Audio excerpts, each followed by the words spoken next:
Hi friends, எல்லோருக்கும் good morning. இன்றைக்கி என்னோடய Friday morning to evening routine vlog தான் பார்க்க போகிறோம். இந்த vlog வந்து ஃப்ரைடே எடுத்தது. மார்னிங் காஃபி போடுறதுக்காக பால் வச்சுட்டேன். பால் கொதிச்சிருச்சு, காஃபி போட்டு ரெடி பண்ணிடலாம். என்னோடய வீடியோ ஃபஸ்ட் டைம் பார்க்குறீங்கன்னா சப்ஸ்கிரைப் பண்ணிவிட்டு பக்கத்தில் இருக்க பெல் ஐக்கனும் கிளிக் பண்ணிக்கோங்க. வீடியோ ஃபுல்லாக பாருங்கள், ஸ்கிப் பண்ணாமல்.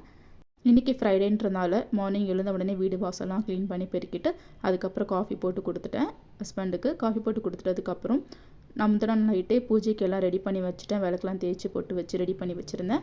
மார்னிங் எழுந்த உடனே பூ போட்டு எல்லாம் ரெடி பண்ணியாச்சு சாமி கும்பிட்றதுக்கு.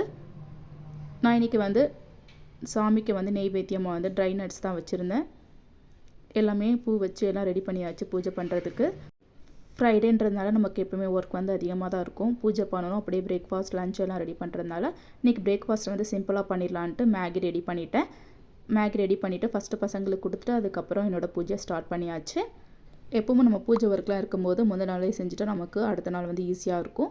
நானும் வாசலில் எல்லாம் கோலம் போட்டுட்டு எல்லாம் ரெடி பண்ணி வச்சுட்டேன். காலையில் வெளியே கோலம் போடும்போதே 2 பக்கம் வாசக்காலில் மஞ்சள் குங்குமம் வச்சு எல்லாம் ரெடி பண்ணியாச்சு. எப்போவும் நான் பூஜை பண்ணுறப்போ வெளியே 2 விளக்கு ஏற்றுவேன். அதனால் எல்லாம் ரெடி பண்ணி வச்சுட்டேன். என்னோடய ஃப்ரைடே மார்னிங் பூஜையும் சிம்பிளாக முடிஞ்சுது. எப்போவுமே பூஜை பண்ணுறப்போ நமக்கு வந்து பசங்க வந்து ஏதாவது டிஸ்டர்ப் பண்ணிகிட்டே இருப்பாங்க. அதனால் நமக்கு அவங்களுக்கு ஏதாவது ஒன்று ஒர்க் கொடுத்துட்டோன்னா அவங்களும் ஏதாவது செஞ்சிட்ருப்பாங்க, நம்மளும் ஃப்ரீயாக சாமி கும்பிடலாம். நான் இன்றைக்கி பிரேக்ஃபாஸ்ட் வந்து பசங்களுக்கு செஞ்சு கொடுத்துட்டு அவங்க சாப்பிட்டுட்டு இருந்தாங்க. அந்த டைமில் நான் பூஜை பண்ணி எல்லாம் என்னோடய பூஜையும் முடிஞ்சுது. பூஜை பண்ணி முடிச்சிட்டதுக்கப்புறம் நானும் பிரேக்ஃபாஸ்ட் சாப்பிட்டுட்டு கொஞ்ச நேரம் எல்லாம் ரெஸ்ட் எடுத்தோம். பசங்க எல்லாம் டிவி பார்த்துட்டு இருந்தாங்க. எப்போது நான் பூஜை பண்ணுறப்போ வந்து சாமி பாட்டு போட்டு தான் பூஜை பண்ணுவேன்.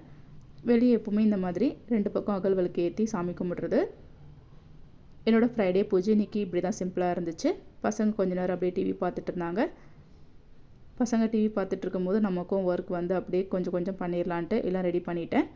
நான் இன்றைக்கி வந்து கொஞ்சம் ஸ்வீட் செய்யலான்ட்டு ஜவ்வரிசி வறுத்துட்ருக்கேன். 3/4 கப் அளவுக்கு ஜவ்வரிசி எடுத்திருக்கேன். இதை மீடியம் ஃப்ளேம் வச்சு ஒரு 5 நிமிஷம் நல்லா வறுத்து எடுத்துக்கலாம். நம்ம இந்த மாதிரி வறுத்துட்டு செய்கிறதுனால சீக்கிரமாக வந்து ஜவ்வரிசி வந்து வெந்துடும். நான் இன்றைக்கி ஜவ்வரிசி பால் பாயசம் ரெடி பண்ணலான்ட்டு ரெடி பண்ணிகிட்ருக்கேன். இன்றைக்கி சேமியா எதுவுமே சேர்க்கல, வெறும் ஜவ்வரிசி மட்டும் தான் வச்சு செய்ய போகிறேன். அப்படியே ஒரு பக்கம் வந்து 2 கப் அளவு தண்ணி ஊற்றி வச்சுட்டேன் பாயசம் செய்கிறதுக்காக. அந்த தண்ணி கொதிக்கிறதுக்குள்ளே ஜவ்வரிசி நம்ம வறுத்து எடுத்துடலாம். வறுத்து எடுத்துகிட்டு நான் மிக்ஸி ஜாரில் சேர்த்துட்டேன். இது கூடவே 3 ஏலக்காவை இந்த மாதிரி தட்டிட்டு சேர்த்துக்கோங்க. இதை வந்து ஒரு 3 சுற்று அரைச்சி எடுத்துக்கலாம். இந்த மாதிரி விட செஞ்சு ட்ரை பண்ணி பாருங்கள், சூப்பராக வந்திருந்தது. 3 தடவை இந்த மாதிரி அரைச்சிட்டு தண்ணி நல்லா கொதிச்சதுக்கப்புறம் நம்ம அரைச்சி வச்சுருந்த ஜவ்வரிசியை சேர்த்துக்கோங்க. ஜவ்வரிசி வந்து ரொம்ப சாஃப்டாக அரைச்சிடக்கூடாது, இந்த மாதிரி கொஞ்சம் பொடியாக அரைச்சி எடுத்துக்கோங்க. ஜவ்வரிசியை சுடு தண்ணியில் சேர்த்துட்டு இது ஒரு நல்லா கலந்து விட்டுக்கலாம். இதை ஒரு மீடியம் ஃப்ளேம் வச்சு ஒரு 5 நிமிஷம் நல்லா கொதிக்க விட்டலாம். நல்லா கொதிக்கணும், அப்போ தான் ஜவ்வரிசி நல்லா வேகும். ஜவ்வரிசி சேர்த்துறோன்னே ஒரு 2 நிமிஷம் இந்த மாதிரி கலந்து விட்டுக்கிட்டே இருங்க, இல்லைனா அடியில் ஃபுல்லாக சேர்ந்து கட்டி மாதிரி ஆயிரும். நல்லா கலந்து விட்டதுக்கப்புறம் இது ஒரு அப்படியே கொதிக்கட்டும். 5 நிமிஷம் நல்லா கொதிச்சதுக்கப்புறம் நான் 1/2 கப் அளவு சர்க்கரை சேர்த்துருக்கேன். உங்களுக்கு இனிப்பு தகுந்த மாதிரி நீங்கள் சர்க்கரை சேர்த்துக்கோங்க. சர்க்கரை சேர்த்துறதுக்கப்புறம் நல்லா கலந்து விட்டுக்கோங்க. சர்க்கரை நல்லா கரையணும்.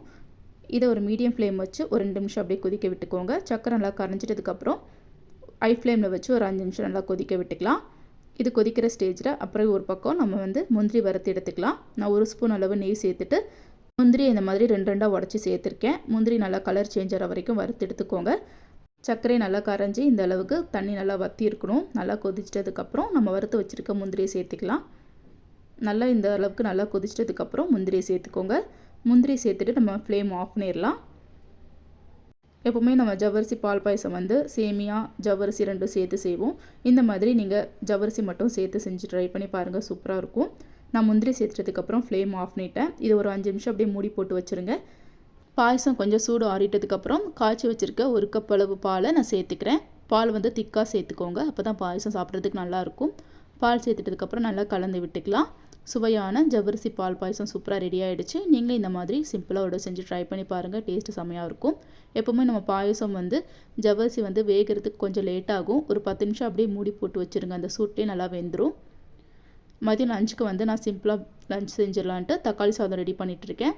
4 தக்காளி கட் பண்ணி வச்சுருக்கேன், ஒரு பெரிய வெங்காயம் கட் பண்ணி வச்சுருக்கேன், காரத்துக்கு பச்சை மிளகாயும் கட் பண்ணி வச்சாச்சு. குக்கரில் 2 ஸ்பூன் அளவு எண்ணெய், 1 ஸ்பூன் நெய் சேர்த்துருக்கேன். அப்படியே பட்டை, கிராம்பு, சோம்பு, பிரியாணி எல்லாம் சேர்த்துக்கலாம். நல்லா பொரிஞ்சிட்டதுக்கப்புறம் நம்ம கட் பண்ணி வச்சுருக்க வெங்காயத்தை சேர்த்துக்கலாம். இந்த அளவுக்கு நல்லா பொரிஞ்சிட்டதுக்கப்புறம் ஒரு பெரிய வெங்காயத்தை இந்த மாதிரி நீட்டாக கட் பண்ணி சேர்த்துக்கிறேன். இது கூடவே பச்சை மிளகாவும் சேர்த்துக்கலாம். உங்களுக்கு காரத்துக்கு ஏற்ற மாதிரி பச்சை மிளகாய் சேர்த்துக்கோங்க. நான் இன்றைக்கி வந்து 3/4 அளவுக்கு அரிசி எடுத்திருக்கேன். அதுக்கேற்ற மாதிரி நான் வெங்காயம் தக்காளி சேர்த்துருக்கேன். 3 பச்சை மிளகாவை நான் சேர்த்துட்டு நல்லா வதக்கி விட்டுக்கலாம். வெங்காயம் நல்லா கலர் சேஞ்ச் ஆகிற வரைக்கும் வதக்கி எடுத்துக்கோங்க. இது கூடவே கொஞ்சமாக கருவேப்பிலை சேர்த்துக்கலாம். வெங்காயம் நல்லா வதங்கிட்டதுக்கப்புறம் கட் பண்ணி வச்சுருக்க தக்காளியும் சேர்த்துக்கோங்க. தக்காளியும் இந்த மாதிரி நீட்டாக கட் பண்ணி சேர்த்துக்கோங்க. இது ஒரு 2 நிமிஷம் நல்லா மீடியம் ஃப்ளேம் வச்சு வதக்கி எடுத்துக்கோங்க. தக்காளி இந்த அளவுக்கு நல்லா வதங்கிட்டதுக்கப்புறம் நம்ம இஞ்சி பூண்டு பேஸ்ட் சேர்த்துக்கலாம். தக்காளி இந்த மாதிரி நல்லா கலரி விட்டுட்டு நான் 1 ஸ்பூன் அளவு இஞ்சி பூண்டு பேஸ்ட் சேர்த்துக்கிறேன். நான் கம்மியாக செய்கிறதுனால 1 ஸ்பூன் அளவு இஞ்சி பூண்டு பேஸ்ட் சேர்த்துட்டு இது பச்சை ஸ்மெல் போகிற வரைக்கும் ஒரு 2 நிமிஷம் நல்லா வதக்கிக்கலாம். மீடியம் ஃப்ளேமில் வச்சு வதக்கிக்கோங்க. நல்லா வதங்கிட்டதுக்கப்புறம் இப்போ நம்ம காரம் சேர்த்துக்கலாம். தேவையான அளவு உப்பு சேர்த்துக்கிறேன். இது கூடவே ஒரு 1/4 ஸ்பூன் அளவு மஞ்சள்தூள் சேர்த்துக்கலாம். காரத்துக்கு வந்து நான் 1/2 ஸ்பூன் மிளகாய்த்தூள் சேர்த்துக்கிறேன். தனி மிளகாய்த்தூள். நம்ம மிளகாய்த்தூள் 1/2 ஸ்பூன் சேர்த்துருக்கிறதுனால 1 ஸ்பூன் அளவு தனியாத்தூள் சேர்த்துக்கிறேன். எப்போவுமே மிளகாய்த்தூள் நம்ம எவ்வளோ சேர்க்குறோமோ அதுக்கு கொஞ்சம் எக்ஸ்ட்ரா தனியாத்தூள் சேர்த்துக்கணும். இதை ஒரு 2 நிமிஷம் நல்லா வதக்கிக்கிறேன் மீடியம் ஃப்ளேம் வச்சு. நல்லா இந்த மாதிரி கலரி விட்டுக்கலாம். நல்லா வதக்கிட்டதுக்கப்புறம் தேவையான அளவு தண்ணி சேர்த்துக்கலாம். 3/4 அளவுக்கு அரிசி எடுத்துருந்தேன். அதுக்கு 1 சொம்பு தண்ணி சேர்த்துக்கிறேன். தண்ணி சேர்த்துட்டு இதை நல்லா கலந்து விட்டுக்கோங்க. நம்ம ஏற்கனவே வந்து உப்பு கொஞ்சம் சேர்த்துருந்தோம். அதனால் உப்பு கரெக்டாக இருக்கான்னு செக் பண்ணிவிட்டு அப்புறம் சேர்த்துக்கோங்க. எனக்கு வந்து உப்பு கம்மியாக இருக்கிறதுனால கொஞ்சமாக உப்பு சேர்த்துட்டு இதை நல்லா கலந்து விட்டுக்கிறேன். நான் அரிசி நல்லா கழுவிட்டு ஒரு 10 நிமிஷம் நல்லா ஊற வச்சுட்டு தண்ணி நல்லா ஃபில்ட்ரு பண்ணி எடுத்துக்கிட்டேன். இந்த அளவுக்கு நல்லா கொதித்து வரணும். கொதிச்சிட்டதுக்கப்புறம் நம்ம அரிசியை சேர்த்துக்கலாம். அரிசியில் கொஞ்சம் கூட தண்ணி இல்லாமல் சேர்த்துக்கோங்க. அரிசியில் இருக்க தண்ணி நல்லா ஃபில்ட்ரு பண்ணிவிட்டு நான் சேர்த்துக்கிறேன். இந்த மாதிரி அரிசியை சேர்த்துட்டு நல்லா ஒரு கலந்து விட்டுக்கலாம். அரிசி ஃபுல்லாக சேர்த்தாச்சு. இதை ஒரு நல்லா கலந்து விட்டுட்டு ஒரு 5 நிமிஷம் மீடியம் ஃப்ளேமில் இப்படி நல்லா கொதிக்கட்டும். நல்லா கொதித்து கொஞ்சம் தண்ணி வற்றணும். வற்றிட்டதுக்கப்புறம் நம்ம குக்கர் மூடி போட்டு வச்சிடலாம். இந்த அளவுக்கு நல்லா கொதித்து வரணும். இப்போ வந்து கட் பண்ணி வச்சுருக்க கொத்தமல்லியை சேர்த்துக்கிறேன். கொத்தமல்லி சேர்த்துட்டு குக்கர் மூடி போட்டு வச்சிடலாம். தண்ணி அதிகமாக இருக்கும் போது நம்ம குக்கர் மூடி போட்டு வைக்கக்கூடாது. கொஞ்சம் தண்ணி வற்றிட்டதுக்கப்புறம் குக்கர் மூடி போட்டு வச்சுக்கிறேன். நல்லா இப்போ கலந்து விட்டுட்டு இப்போ குக்கர் மூடி போட்டு வச்சிடலாம். பாருங்கள், கொஞ்சம் ஓரளவுக்கு தண்ணி வந்து வற்றிருச்சு. தண்ணி அதிகமாக இருந்ததுன்னா நம்ம குக்கரை விசில் வைக்கும் போது அரிசி வந்து குழஞ்சிரும். இப்போ இந்த ஸ்டேஜில் வந்து நம்ம குக்கர் மூடி போட்டு வச்சிடலாம். குக்கர் மூடி போட்டு வச்சுட்டு மீடியம் ஃப்ளேமில் ஒரு 2 விசில் விட்டால் போதும். 2 விசில் வெந்துட்டதுக்கப்புறம் ஓப்பன் பண்ணி பார்க்கலாம். 2 விசில் வந்துருச்சு. ப்ரெஷர் ஃபுல்லாக ரிலீஸ் ஆகிட்டதுக்கப்புறம் ஓப்பன் பண்ணி பார்க்குறேன். பாருங்கள், ரைஸ் எவ்வளோ சூப்பராக உதிரி உதிரியாக வந்திருக்குன்னு. இதை இப்போது நல்லா கலரி விட்டுக்கலாம். கொஞ்சம் கூட அடி பிடிக்கல. அவ்வளோ சூப்பராக உதிரி உதிரியாக வந்திருந்தது தக்காளி சாதம். நீங்களும் இந்த மாதிரி தக்காளி சாதம் டைமில் அதப்போ லஞ்ச் பாக்ஸ் ரெசிபி கூட செஞ்சு கொடுக்கலாம். அவ்வளோ சூப்பராக இருக்கும். பாருங்கள், ரைஸ் எவ்வளோ சூப்பராக உதிரி உதிரியாக வந்திருக்கு. குழையாமல் சூப்பராக வந்திருந்தது. தண்ணி அளவு மட்டும் கரெக்டாக பார்த்து சேர்த்துக்கோங்க. இன்றைக்கி லஞ்சில் வந்து தக்காளி சாதமும் அப்படியே கூடவே ரைத்தாவும் ரெடி பண்ணியாச்சு. ஆஃப்டர்நூன் லஞ்ச் எல்லோரும் சாப்பிட்டதுக்கப்புறம் பசங்களை கொஞ்சம் நேரம் தூங்க வச்சுட்டேன். பெரிய பையன் வந்து தூங்கிட்டே இருந்தான். சின்ன பையன் வந்து சீக்கிரமாக எழுந்துட்டான். ஒரு 4:30க்கு மேலே நானும் என்னோடய ஒர்க் வந்து ஸ்டார்ட் பண்ணிட்டேன். சின்ன பையன் வந்து டிவி பார்த்துட்டு இருந்தான். அதுக்குள்ளே நான் வந்து டீயும் ரெடி பண்ணிட்டேன். அப்படியே ஒரு பக்கம் வந்து வீடெல்லாம் க்ளீன் பண்ணிவிட்டு வாசல்லையும் பெருக்கி கோலம் போட்டாச்சு. ஈவினிங் பூஜைக்கு எல்லாம் ரெடி பண்ணிகிட்ருக்கேன். இஞ்சி வாங்கியிருந்தேன். அது வந்து ஃபுல்லாக மண்ணாக இருந்துச்சு. நல்லா வாஷ் பண்ணிவிட்டு கொஞ்சம் நேரம் காற்றுல ஆற வச்சிட்டோன்னா அதை அப்படியே ஸ்டோர் பண்ணி வச்சுக்கலாம். எப்போவுமே இஞ்சி வந்து நம்ம ஸ்டோர் பண்ணி வைக்கும்போது மண்ணோட வச்சிடக்கூடாது. மண்ணோட வச்சிங்கன்னா அழுகிரும். நல்லா வாஷ் பண்ணிவிட்டு இந்த மாதிரி ஸ்டோர் பண்ணி வச்சுக்கோங்க. அப்படியே இஞ்சி டீயும் ரெடி ஆகிடுச்சு. இஞ்சி டீ ரெடி பண்ணிவிட்டு பசங்களுக்கு என் ஹஸ்பண்டுக்கு எல்லோரும் கொடுத்துட்டதுக்கப்புறம் அப்படியே கையோடு நம்ம சேர்ந்து இந்த பாத்திரத்தையும் வாஷ் பண்ணி வச்சுட்டா ஒர்க்கும் முடிஞ்சிடும். எல்லா பாத்திரமும் நான் வாஷ் பண்ணிவிட்டு அப்படியே கிச்சன் கவுண்டர் டாப் எல்லாமே க்ளீன் பண்ணிவிட்டேன். எல்லாம் க்ளீன் பண்ணிட்டதுக்கப்புறம் ஒரு 6:30க்கு மேலே விளக்கேற்றி சாமி கும்பிட்டாச்சு. எப்போ சாமி கும்பிட்றப்போ வெளியே 2 விளக்கு ஏற்றிட்டு அதுக்கப்புறம் தான் உள்ளே விளக்கு ஏற்றுவேன். காமாட்சி விளக்கு வெளியே வந்து விளக்கு ஏற்றியாச்சு. இப்போ வந்து உள்ளே விளக்கு ஏற்றிட்டு சாமி கும்பிட வேண்டியதான்.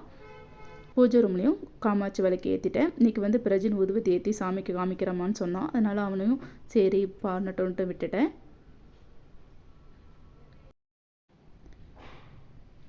பிரஜின் பண்ணுறதை பார்த்துட்டு சின்ன பையன் அப்படியே பார்த்துக்கிட்டே சைலண்ட்டாக இருந்தான்.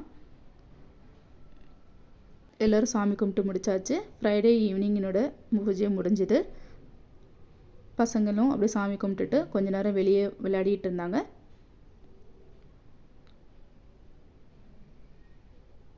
நான் எப்பவுமே சாமி கும்பிடப்போ சாமி பாட்டு போட்டுட்டு தான் பூஜை பண்ணுவேன்.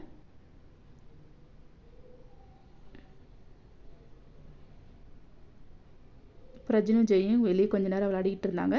நானும் கொஞ்ச நேரம் ஃப்ரீயாக விட்டுட்டேன் விளையாடட்டுன்ட்டு.